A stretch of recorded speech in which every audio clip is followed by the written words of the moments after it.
But when I watch those guys on tape, they compete and they play hard, and they don't turn the ball over. And then that's another mark of a well-coached team. So, looking over tape, did you see anything in the secondary that needs to be improved? in our secondary, Yeah. I thought our secondary did a real nice job on Saturday against a great group of receivers and a very, very good quarterback. Again, they're keeping the ball in front of them. There's a couple plays.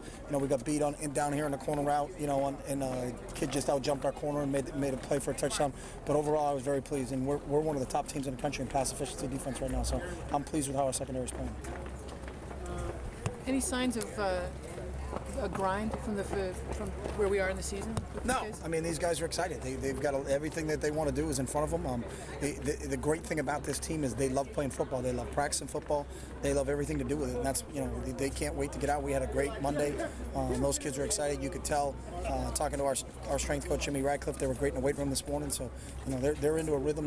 They love it. And they know we only get 12 games a year. And so you better relish them. And it's not baseball, it's not basketball where you get a lot of opportunities. You only get 12, and you got to take advantage of all of them. So, is it safe to say that you have more of a relationship with these players than just coach to player? Yeah, I think all of us do. I mean, we're around each other a lot, and I think that's part of this whole deal is that the chemistry that we have from player to coach and coach to coach and player to player is pretty tight on this team. And when a team has great chemistry and great attitude, those are the real key ingredients to being successul. So with that being said, like if a guy, let's say when Kenyon was gone or when Mike didn't play this game, what do you tell a guy that, because that's like a low point in their life and they're missing the game. What do you tell a guy when he's not going to be able to? We tell those guys exactly that it's part of the game and it's part of it's life. You're going to get knocked down in life, but it's not a sin to get knocked down. It's a sin to stay down. And feeling sorry for yourself or us feeling sorry for you isn't going to make you any better. What do you got to do to get back out of that? And getting banged up is part of this game. But I watch our guys' approach and their attitude and how they handle those situations and how they attack their rehabilitation, and they've been great with it. So.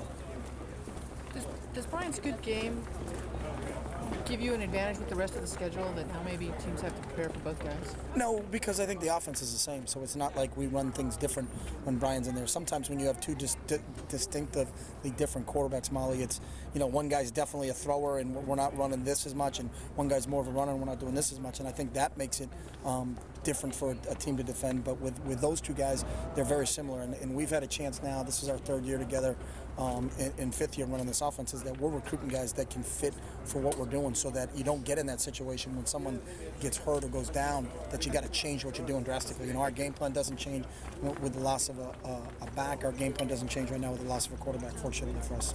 Chip, playing in Colorado, you hear so much about the altitude there. What's your opinion on that, and how much do you think that has an effect on the game? Well, we haven't played there yet, and there's nothing we can do about it, so we don't really talk about it. We can't move the Michalski Center higher to get ready for practice, and we've talked to guys that have played there and coached there, and and gathered our information. But there's you're going to go play at 5,000 feet or whatever it is, and you just got to go play. So if we can't control it, we don't worry about it. You're not bringing in Alberto Salazar or anything? We'd love to, yeah. We're turning the whole thing into a hyperbaric chamber. But I guess from a physiological standpoint, it affects aerobic conditioning, and we're not an aerobic sport. We're an anaerobic sport that's short bursts and all those other things. So it really won't have a ton of effect on us. I think when people talk about it all the time, all of a sudden you're worried about it and it may become a mental thing. But from a physiological standpoint, and talking to Jimmy Radcliffe and those, if it was an aerobic activity, you're running a cross-country meet, you're running the 10,000 meters, it's going to affect you. For us, in the anaerobic activity, it's really not going to affect us. So.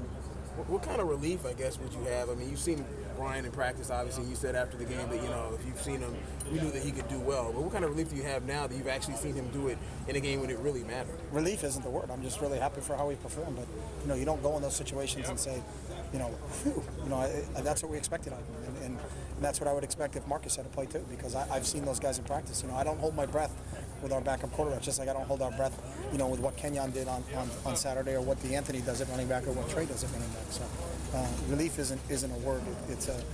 That's what we expected out of Ryan, and more importantly, that's what Ryan expected out of himself. So.